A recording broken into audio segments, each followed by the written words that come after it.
Hey guys, take a look at this. In under a minute, this agent found a bug in my Convex app by pulling in the logs, analyzing them, fixing the issue, and then passing the tests. This was all possible thanks to the Convex MCP in Cursor, which, by the way, finally works great on Windows as well. You see, back in March, MCP on Windows was in kind of a rough shape. I would get random crashes and phantom command windows everywhere. 5 months later though, it's much more solid and reliable to the point that I'm very happy recommending using it all the time. So today I want to go through a few really cool use cases for the MCP, from dashboard lookups to log forensics to data inspection and running one-off queries. Oh, and this is going to be a viewer participation video, so stick around to the end where I have a special question that I'm looking for some help with. So once you've dropped me a like and sub, let's get into it. So I'm only going to be talking about Cursor in this video, as it's the IDE that I personally use on a day-to-day basis. But don't click away just yet, as what I'm going to show you is very relevant for any IDE or agent system that you currently use for coding. All right, so getting set up with the Convex MCP in Cursor is pretty easy, to be honest. Pop open the Cursor settings by clicking on this cog here. Go to the Tools and Integrations section on the sidebar. Then from there, click the New MCP Server button here. That should take you to the mcp.json file in your home directory, and there you can smash in a few lines like this. Here we're just telling it that for the Convex MCP, we're going to start the Convex CLI, and then the Convex CLI will start the MCP server.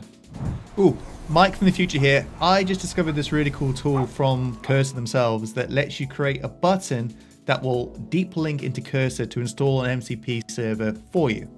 So you don't have to go through those manual setup steps that I just mentioned. I've updated the Convex doc so you can just click the link to install the MCP server automatically, which is much easier in my opinion. Anyway, back to past Mike now.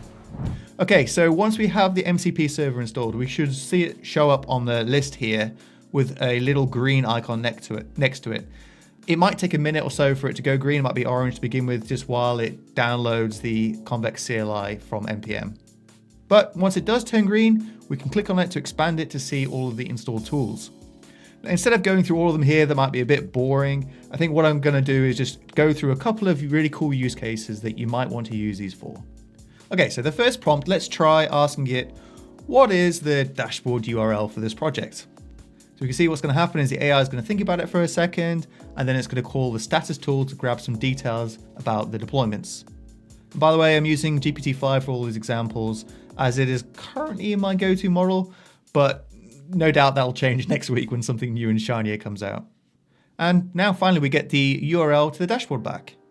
Note that it's only giving us the URL to the development dashboard rather than the production one. That's because by default, we recently changed the Convex MCP server so that it disables access to your production deployments by default. We did this because we feel like there is inherent security and privacy implications by allowing the AI to see your production data and all your production environment variables. But if you really want to allow it to access your production deployments, then you can add this flag to the end of your command line in your MCP config file. Now when we run that prompt again, we're going to see that the AI is able to view and return the production deployment dashboard URL as well as the development one. Okay, so that was a simple example. Let's step things up in complexity a bit now by using the newest tool that I added, which is one that allows us to pull down the logs from Convex. Okay, and to show the power of this and what you could use it for, I've intentionally added a bug to this video-to-markdown project. By the way, if you want to find out more about this project, then check out my other video that I did from a few weeks back on the R2 component. The too long didn't watch though is that project takes a URL for a YouTube video and then generates a static thumbnail image with a little play icon on it, which is useful for embedding into markdown documents like Google README files. Anyways, the bug that I intentionally added, it happens here. When I try and add a YouTube link, bam, server error, uncaught error, something, validator does not match validator, something. So you can imagine trying to track this down in real life, what you would have to do. You'd have to probably check out the Convex logs, go through them, work out what the error was, go into the code, see if you can find the right line, etc., etc., etc. That sounds like too much work. Let's ask AI to help us. Please, can you take a look at the Convex logs for this project and work out where the potential bug is? So it's then going to use that brand new logs tool to grab the Convex logs from the deployment, have a think before it notices that there's some previous lazy vibe coder probably has accidentally left a cast in here. So the AI then goes ahead and fixes this for me, runs the tests, and everything's all good. And if we try it again, we can put a YouTube URL in here and cool, we get our thumbnail as expected. Oh, and I want to show one other quick thing that you can do with the logs tool here is if we just hop back into the IDE in the prompt again, we can say, that's great. Can you now please use the logs to show me the average function call times? And what it's able to do here is it's able to look through the logs, parse them, which is a big JSON document, and grab their associated execution times and present it all in this nice table here, which is pretty cool in my opinion. Okay, so what other tools do we have here? Oh yeah, so this data one is really cool as it allows the AI to actually inspect the data in our tables. So we could use it to say, please show me the titles and URLs for the videos in the database. And we can see, bam, there we go. It's used the data tool to list out the titles and URLs for the videos, which is very nice. We can even use it to inspect the system tables as well. So we can say, please show me all the currently scheduled functions. And then we could even, do follow-up questions like show me where all the scheduled functions are and show me which ones are calling too many scheduled functions and whatever we want. Next up is one that's really cool, and I didn't realize that Convex had the ability to do this until the first time I encountered MCP, is that you can ask the AI to run a more complicated query that involves touching multiple tables.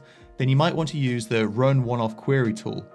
So to show you what I mean, let's have a look at this side project that I've been working on for my local community's Christmas lights competition that we hold every December. So people can sign up here, submit their entries, and then they show up on this map here that other people can then go ahead and vote on. Okay, now let's say that one of my colleagues asks me, okay, who were the latest 10 people to sign up and what was their assigned house competition entry number? So when we ask the AI to do this, what it's going to need to do is going to need to write a one-off query to perform this join between the users table, obviously filtering it by the latest 10 people, and then joining it with the entries table to pull off the entry number for that user. And there we go. We can see the users and their competition entry number. Now, there are a bunch of other tools here that I could go into details with, but in the interest of keeping this video fairly short, I'm actually really interested in hearing about creative uses for the Convex MCP server that you guys have come up with. If you have a really good use case, then please do leave it in the comment down below, and I'm keen to do a follow-up video to this one highlighting some of them. Anyways, I hope you liked this video, and if you did, please leave me a like and a sub.